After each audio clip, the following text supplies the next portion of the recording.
شعبان المعظم کوئی عام مہینہ نہیں، یہ فیصلوں کا مہینہ ہے۔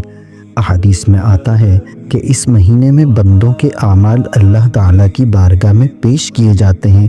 علماء کرام فرماتے ہیں اس مہینے میں بندوں کے سال کے معاملات لکھے جاتے ہیں، کس نے زندہ رہنا ہے اور کس نے دنیا سے جانا ہے۔ ذرا سوچئے، کئی لوگوں کے کفن تیار ہو چکے ہوتے ہیں مگر وہ بازاروں میں غفلت میں گھوم پھر رہے ہوتے ہیں۔ کئی لوگوں کی قبریں تیار ہو چکی ہوتی ہیں مگر وہ ہنسی مذاق، کاروبار اور دنیا میں مشغول ہوتے ہیں۔ فیصلے آسمانوں پر ہو رہے ہوتے ہیں اور زمین پر انسان غفلت میں ہوتا ہے۔ شعبان ہمیں ڈرانے نہیں جگانے آتا ہے تاکہ ہم توبہ کریں، نماز اور قرآن سے وابستہ ہوں اور اللہ سے اپنا معاملہ درست کر لیں۔ یہ غفلت کا نہیں، جاگنے کا مہینہ ہے۔